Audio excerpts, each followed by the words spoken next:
What's up, everyone? Welcome to another episode of Corner Flag Convos and Chips. My name is Brian Straub, and I'm with my friends and co-hosts Shevin Ryan and Michael Philander. How's it going, guys? Yo, what's going on, Brian? What's going on, everybody? Just here chilling, waiting for the action-packed weekend ahead. Football is finally back. Yeah, pretty much the same. I am really missing football now. It's been an amazing season, and I'm very optimistic for the new season ahead. This kid just keeps gloating about his season. It's like there aren't people here that might not be as happy as you are about it, Mike. But that's good to hear, guys. That's good to hear. So let's go right into it, I guess. Well, we're here to talk about transfers, right? And the market has been fairly interesting this year, to say the least. Despite the financial losses due to COVID, we've seen some extremely big transfers go down. And with just a little under a month left, it's a good time as any to start reviewing the recruitment clubs have been undertaking. But first I'll ask, what have you guys thought of the transfer market this year? What changes have been most glaring this summer, if any? So far it's been a pretty active transfer market. Especially if you're a Chelsea fan, it's been a very, very active transfer market for you. A lot of the big movers have not done extravagant business so far. So you can really see that clubs are reeling from the financial losses because of COVID-19. With the market ending until October, though, I do suspect we'll see some moves that will come along. But it has been surprising to see Real Madrid come out and say that we're not going to be making any moves this summer. Barcelona haven't made any major moves. Manchester United signed Donny van de Beek, but there's still more needs in their squad. Manchester City have done low-key transfers with two younger players in Ake and Ferran Torres. And then there was the attempted Messi transfer that didn't go through. But all in all, it's been a little surprising to see the big names casually quiet. So waiting to see how that progresses.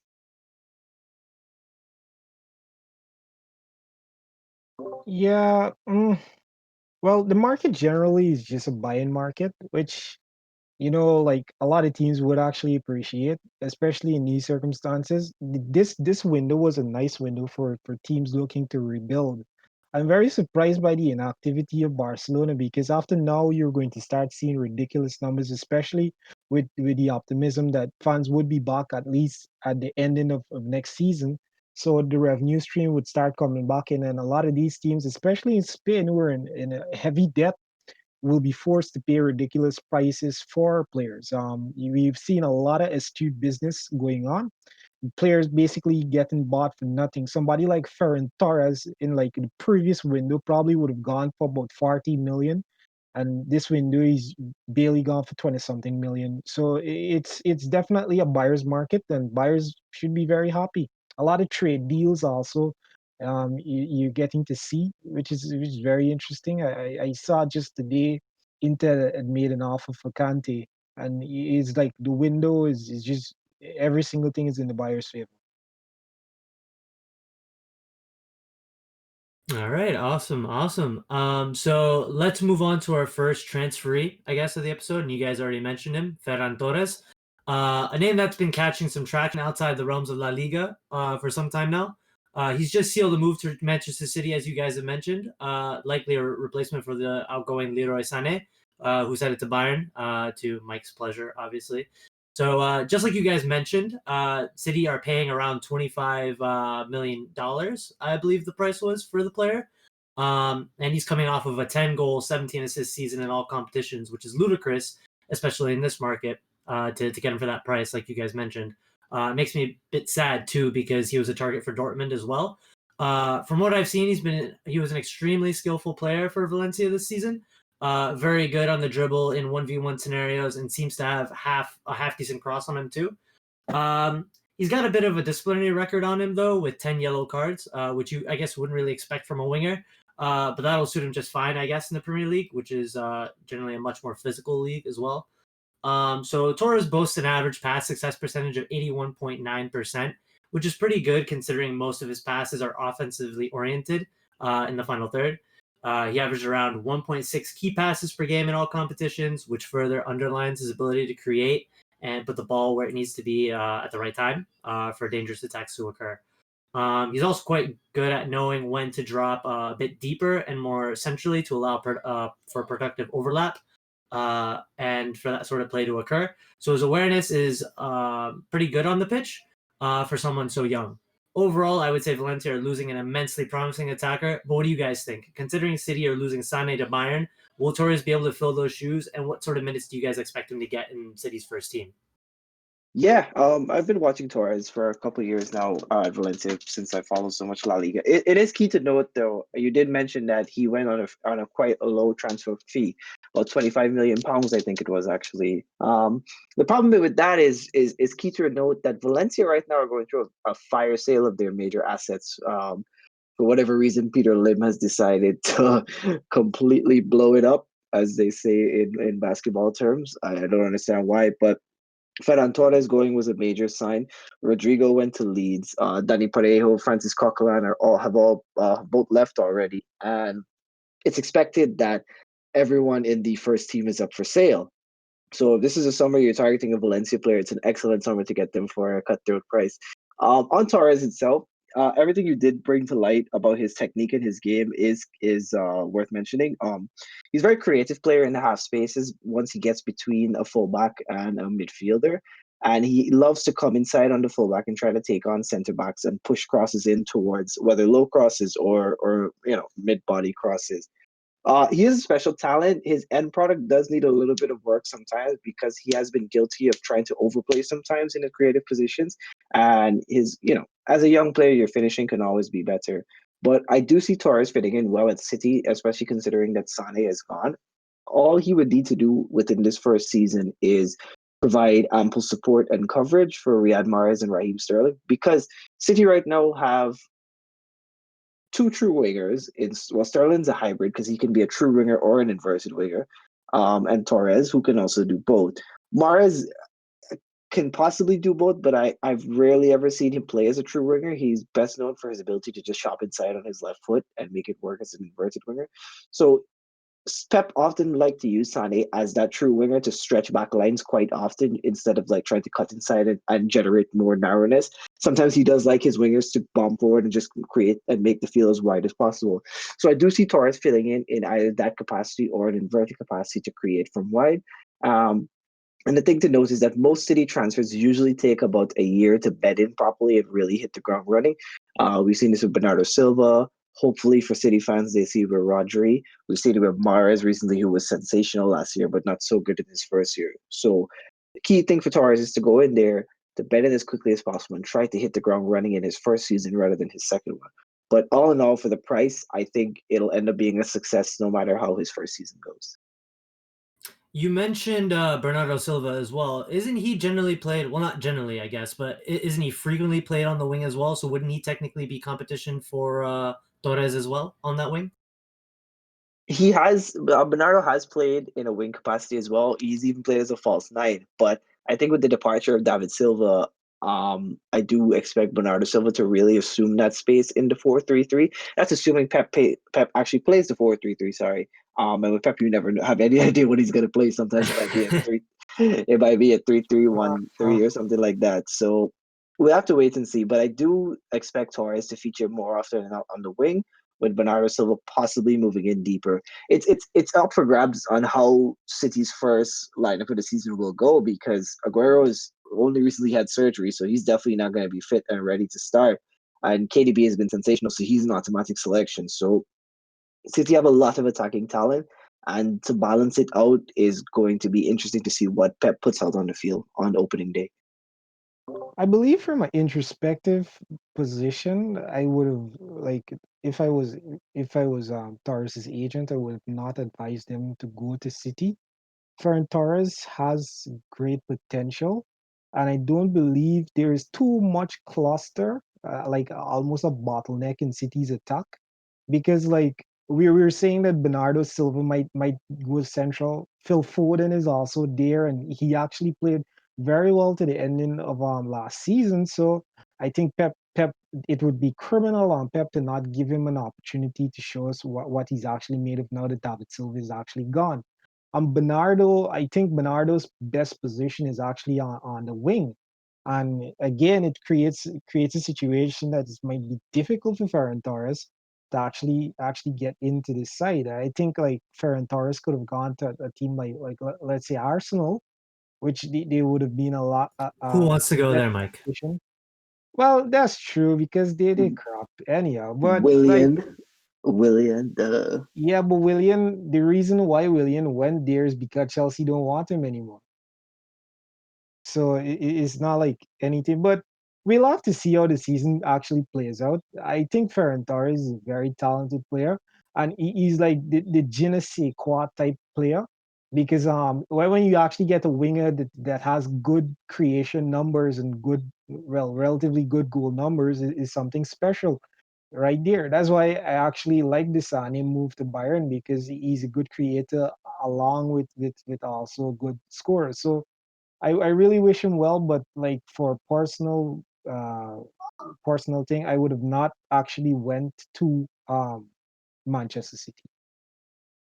I definitely agree in the sense that he would have gotten more time at Arsenal, and I think he would have been a bit more necessary at Arsenal. I feel, especially because I know they've been playing Aubameyang on the wing and all that, but Aubameyang is a natural striker. He should be playing through the center. So I feel having Torres and Pepe would have served them fantastically. But besides that, Shevin, this is a question to you, and I guess Mike, if you want to jump in as well, because I know that Torres has played through the center in terms of being a center forward in the past. Would that increase or decrease his chances of being able to get into the City front line based on his versatility, especially considering how injury prone Aguero has been in the last couple seasons? I have seen him play as a second striker under Rodrigo or even Maxi Gomez, with Maxi Gomez acting as the back to goal pillar, if you will, and pushing it off to Torres, who can run in behind. I don't quite see that happening at City for him because I think Pep Aguero has to start. Gabriel Jesus is an okay footballer, but by no means is he rightly displacing Aguero. So City don't play that style of football where they will try to back the ball into a big striker and then release the wingers very quickly on counterattacks. So I don't suspect Torres to start as a centre forward with that considered. So I think his competition is looking on the wings. But listen to this. City have four competitions that they're going to feature in, and the schedule is going to be incredibly packed because of the reduced time that we have to get all these games done in. There's a lot of football to go around this season for every single team, and it actually might be beneficial to have a larger squad with more depth in positioning. And quality depth in positioning is going to be key this year. Think of Manchester United. Look at their left back spot. They have Luke Shaw and Brandon Williams, which is not very inspiring. Yeah, they have two players that can rotate in and out for the games, but neither of them are particularly good. Or take, for instance, their striker situation. They have Martial, who was great last year, but on the bench, they have Igalo, So this year is a big year and an important year to have quality in every position. So if I were Torres, I would sit tight and be confident that I will get playing time, and all I have to do is focus on impressing and displaying time. I agree with Shevin to some instance, but the reality, Guardiola is somebody who plays very fluid. So like the competition, even though Ferran Torres is like a versatile player, the competition would still be there because there's a lot of midfielders, and I don't think that he would actually play it that deep because KDB will actually be an advanced eight, and like for him to play behind KDB, I don't think that would actually be possible. It's a very hard role for him to play. So it's like you still run into this bottleneck. Additionally, if you actually look at the competitions, early on, City doesn't have that bulk of matches because it's only the Champions League and the Champions League, the Prem, and the League Cup that would be actually be played. The reality is that they're going to field weakened sides in the League Cup, but the Champions League and the Premier League are necessary. So they would actually have to field the big team. And I don't think that Ferran Torres would be moving to City to play League Cup games. So it's going to be very interesting what actually happens during the season. We just have to look and see. And the reality is that with Guardiola, there's a lot of rotation that actually happens, but I think he probably should learn a lot from rotations because rotations, I think, is probably what unsettled its squad a bit this the past season, because like when you don't know when you're going to play or who what is going on, it's kind of scary to a player. Players like to settle into a team and then you actually see the best of them.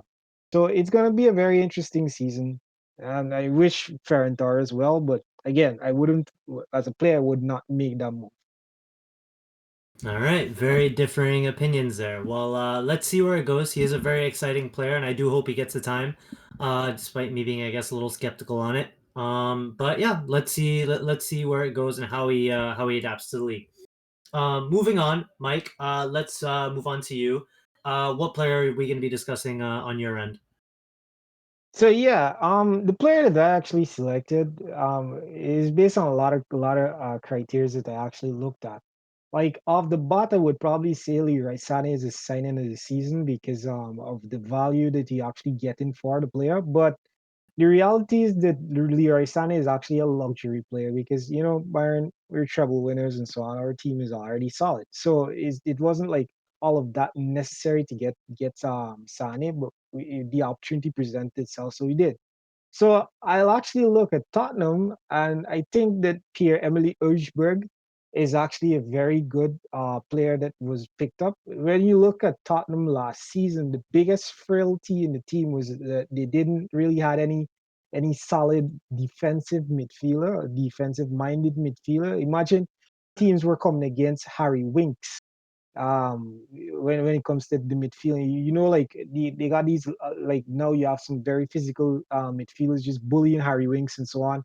Even though he's a very feisty midfielder, he could have not survived a full Premier League season shielding a defense. So Højbjerg actually ticked a lot of boxes for Tottenham. Number one, he's actually a leader, and it's integral that Spurs develop leadership within the team to get a better mentality over things. I know that these aren't things that we look at, but Højbjerg actually went from Bayern Munich to Southampton, and within one season became the captain. So you already know that something is good there. He also comes with a Bayern Munich pedigree of being champions all the time. So yeah, so he comes with a lot. Then when you actually look at what he does, he's a very talented midfielder. I remember when Guardiola went to Bayern, Guardiola highlighted that Højbjerg could be somebody like a Sergio Busquets because of his mere intelligence and also what he actually can do with the ball. So Højbjerg is actually very press resistant. He completed 77% of his dribbles last season. He's also a very good passer because even though Southampton is not really a passing side, Ralph Hasenhüttl is more of a counter-attacking threat, and he actually creates a lot of chances from deep. He actually creates about one chance per game from deep, which is not something you normally find with a more defensive midfielder. He also has a very high interception rate. I think he ranked in the top 10 for interceptions in the Premier League, which is something that is very good. When it comes to interception and so on, you actually see a player's intelligence and reading the game and all those things actually comes into play. And Højbjerg was actually very, very good with that during the season. And in addition to that, those are the characteristics that we're actually missing at Tottenham. He's very press resistant, that I explained before, and that's something that is very, very good when it comes to teams in the Prem, because everybody is right now a pressing team. So like for you to become having good dribbles and so on, you automatically breach a press, and the numbers that he actually had were, even though it's not like it's a very large amount of dribbles, but the mere fact that he completes these dribbles at that rate is actually comparable to somebody like Musa Dembele that was at Tottenham before. I think he actually had a 84% completion, so for 77% is actually very good. And I envision that Jose Mourinho, I'm really hopeful of this because I really want to see Dembele succeed at Tottenham, would actually use the two of them in the midfield, and that would be a midfield that you basically can't touch because numbers that Dembele put up as it relates to dribbles were actually comparable to somebody like Mateo Kovacic. So it's like there are a lot of good essentials to Pierre-Emile Højbjerg. And I just really hope that everything goes well. I think he actually will be serving as a very as two purposes. There's like as a deep lying playmaker and also a shielder, and that's something that you don't normally find.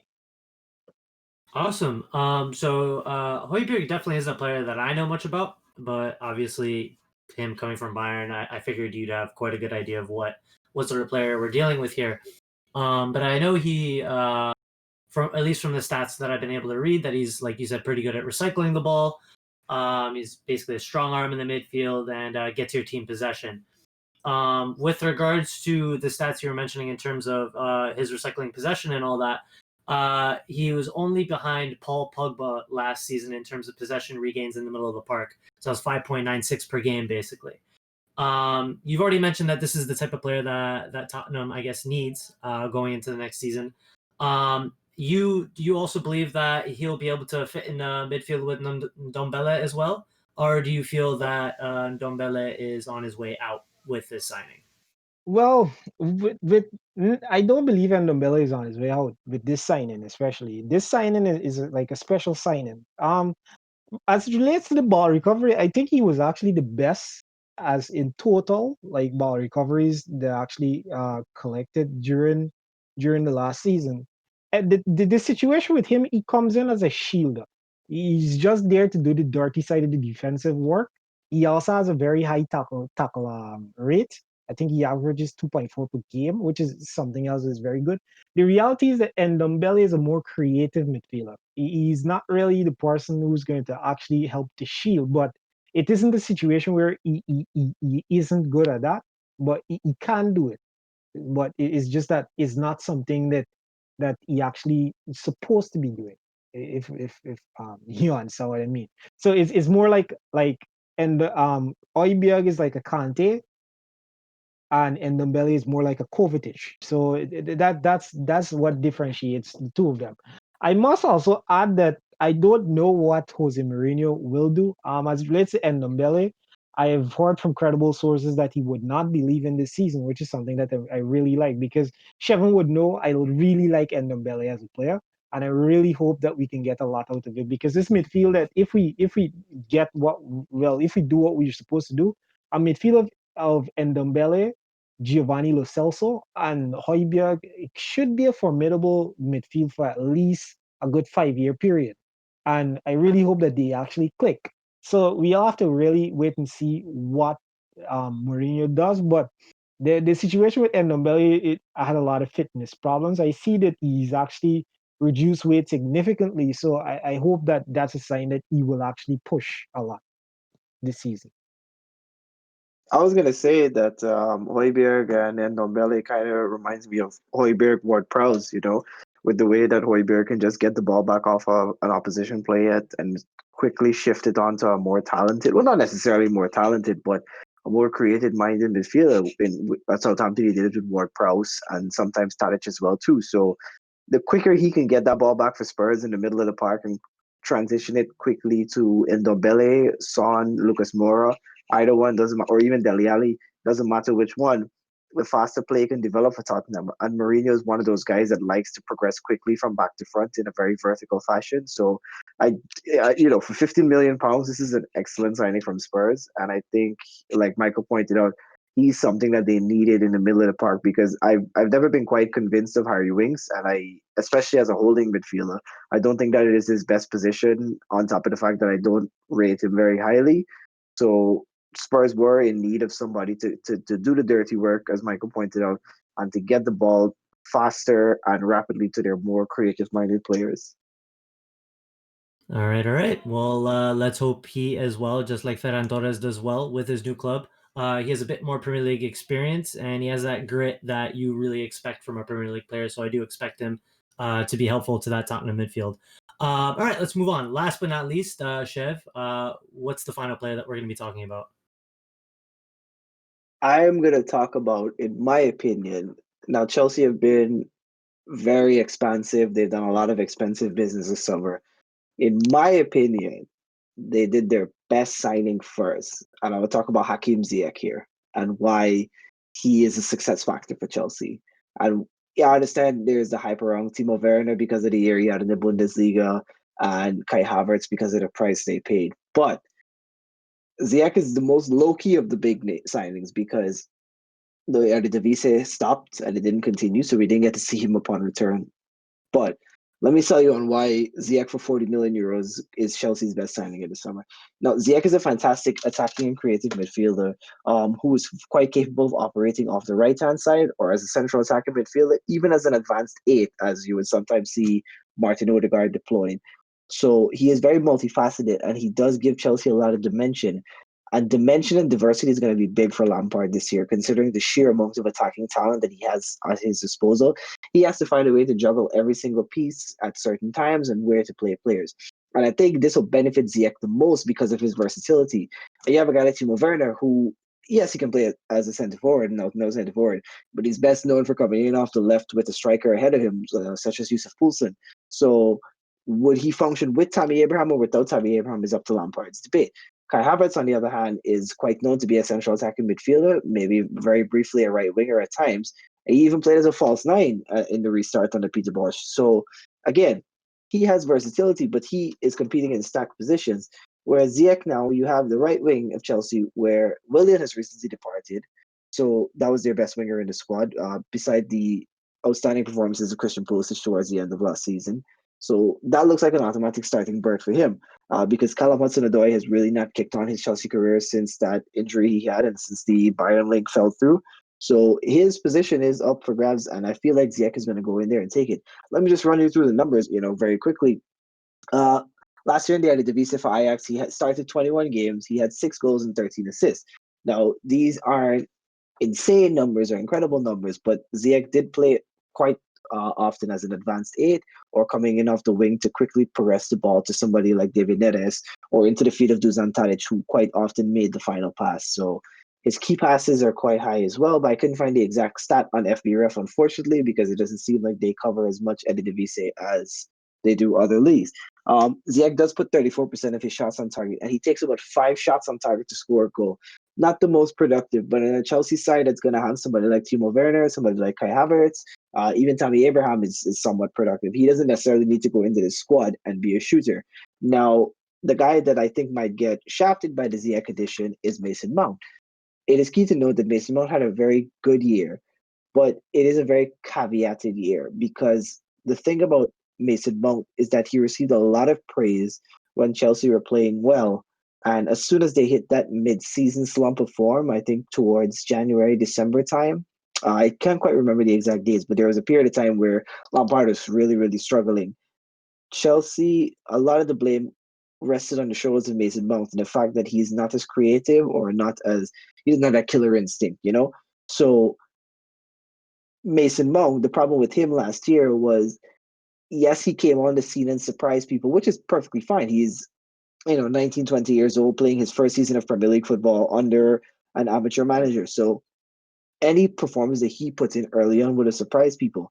The problem with Mason Mount is that as he started performing more consistently and getting better, people's own expectations and standards of him rose. So that's why he received that sort of criticism. And I think as for where he's at right now, we've seen his ability as a player. He's peaked out right now. Of course, he can still grow. He's a young player. But Chelsea do need a bona fide world beater in that attacking position. And if you look at how Hakim Ziyech played at the Bernabeu 2 years ago in the Champions League or against Juventus in both legs, he is that world beater for Chelsea. And I think he's the person that's going to go in there and really ramp that midfield up to another level, especially when you pair him with a player like Kai Havertz in the midfield in the attacking positions and a finisher like Timo Werner. So Chelsea are a very interesting and exciting prospect. And I think Hakim Ziyech is going to be pivotal and central to that next year. Yeah, to add what Shevin actually said, I really believe that Ziyech is definitely a very good player. I'm very interested to see how he will play, like what position he will play. Because like Ziyech has played centrally and has been a beast centrally. To especially at Ajax, he's basically an advanced eight, similar to the role that Kevin De Bruyne plays. So like I'm really hoping that they actually keep him in that position and probably play Havertz out. But like it's kind of confusing because at this point in time, Chelsea's actually overloaded with like two very good players in the same position because Kai Havertz can actually play in that advanced. Well, his role is as a advanced eight also, advanced eight slash cam. So like I don't really understand what is going to really happen. But the reality is that Chelsea might decide to shift one of them out on the wing. And I don't think that would actually utilize the players as best as possible because Ziyech is not a winger and Kai Havertz is not a winger also. So it's going to be very interesting what happens because they would the worst fear of mine is if they drop Ziyech down as a deep line playmaker instead. And in that, they would be sacrificing the defensive output of Kovacic. And it would be, I think, very hard on them, especially with their defensive frailties, to actually work in such a system. So I just would be really intrigued to know what Lampard actually does with the team. So yeah, that's it. But like in terms of creativity, I expect ZH to be right up there with Bruno Fernandes and also Kevin De Bruyne in the league. I think that that would be they would have some big competitions in terms of who would actually get more assists and so on during this Premier League season. I think the only thing that's for certain next season at Chelsea, I should say, is that Frank Lampard is under a lot of pressure to actually deliver something for them next year, considering the outlay that Robert Abramovich has given him and the sheer level of talent that he's brought in. So, I mean, if you think about it, they brought in the Bundesliga's best youngster and the Bundesliga's second best striker last year. So, Lampard's under pressure to make this work, and this is a very results-driven business. Problem with Frank Lampard is that the English media treats him so softly and so kindly in comparison to other managers. So he might get time from them, but I know, not biased media, time's ticking for Lampard, and he has to show very, very early that he can make this work. And I believe their second game of the year is against Liverpool. So by then, if I understand it's only 2 games into the season, but he will be under pressure to show that this project that he's been tasked to head up is actually working out, and it's showing tangible results. So that is a very early win or bust game for him, in my opinion.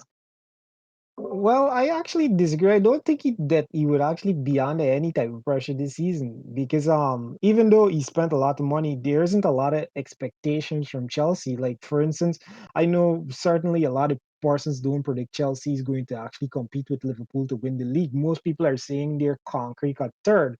So anything like even so if they fall into fourth position, Manchester United, which is probably expected, or Tottenham. Yeah, yeah. But there isn't a lot of expectation on him. And to me, like from a manager perspective, I didn't, in my opinion, see much tactical outlay from Lampard. I still believe he's very questionable, especially with the season at Derby. To me, like he didn't really utilize a lot of tactics. He was more like a man manager, a confidence man type of thing with players and so on. And he uses that to get the most out of the players. But when you actually look at it, um, the biggest problem with Chelsea is the defense, and I do not think they've actually started defense out properly. So it's like, well, the keeper also is being suspect for the entire season, and they've yet to buy a keeper. So it's like the front of them, they have good engine and everything, but the back is like they're in a old Model Ford Fiesta at the back. So it's like I don't know what will actually happen with Chelsea this season, and I think they shouldn't fall too far down if they end up falling because there's too much talent for them to fail. But we have to see what happens. Yeah, I mean, definitely Lampard with all the talent he's brought in will be expected to at least seal that third Champions League spot. Of course, with an owner like Abramovich, you'd expect that they'd be trying to shoot for higher. But with the way City and Liverpool are looking, it does look like it'll be difficult to overtake them. But moving back to Ziyech just for a quick moment, it's interesting to me because just like Mike was saying, I guess I agree with his positioning of the player a little bit there too. Most of the games that he's played out of at least his last 50 for Ajax have come from the center, a total of 17, coming either at the central attacking midfield or center midfield position. So like Mike mentioned, Chelsea have also added Kai Havertz for an immense fee to play that role. They also do have Mason Mount, like Chev, you've mentioned as well. And then there's also Werner, which we briefly mentioned, which depending on whether Lampard decides to play him alongside Tammy Abraham, I guess with that positioning of Werner, it'll also decide where Ziyech plays. Because if we're seeing Abraham on the field with Werner at the same time, I expect Werner to be coming off the wing. I don't believe that they'd be playing a double striker type thing there, but maybe you guys can comment more on that. Yeah, I think it's more likely that he plays Timo Werner on his own or Timo Werner off the shoulder of Tammy Abraham.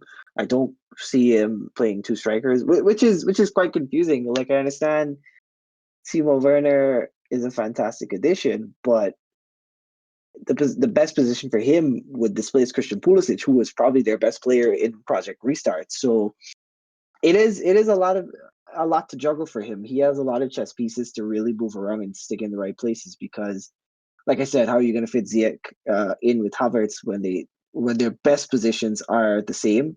And how will Pulisic react to probably being benched after being Chelsea's best player since the restart? So that's I keep mentioning it is a very pressure ridden season for him. He's gonna have to deliver tangible results for Chelsea very quickly.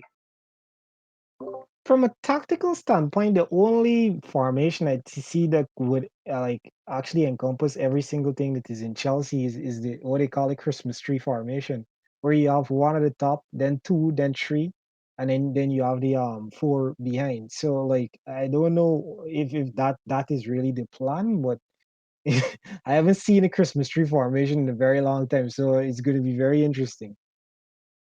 It's definitely shaping up to be an interesting season, and we're coming right up on it. So let's see what Lampard decides to do for the first game, and if Ziyech and the rest of the players are somehow put on the field together. But it'll definitely interesting to watch. All right, guys. So I guess we're coming to the end of our first transfer podcast, I guess, of the month. Hopefully, we'll have a couple more coming as the month moves along, as we move closer to the end of the transfer window. Why don't you guys drop your socials real quick? Yep, this is Shevin. You can follow me on Twitter. It's my first name, SHEVIN_141. For all my usually hot take moments. Right now, I'm in the midst of a Coleman out campaign. I'm joking, but yeah, I do tweet there a lot about football. So follow me there. Yeah, so as for my Twitter, you can catch me on Phil's World 003. So you get a lot of hot takes there also. But it's gonna be interesting. A very nice window. I also actually posted something that was kind of cool as relates to how I can see Barcelona rebuilding, but Barcelona is a very stupid team, so we'll have to see what happens with them. And if you want to listen to someone get upset about all the Manchester United fans that still think Jadon Sancho is going to their club, feel free to follow me at Brian E Media 1 because that's basically half of what I post these days. So yeah, hopefully you guys can find that interesting. But thanks for being on this podcast with me, guys, as per usual. And I will talk to you guys soon. And take care, everybody.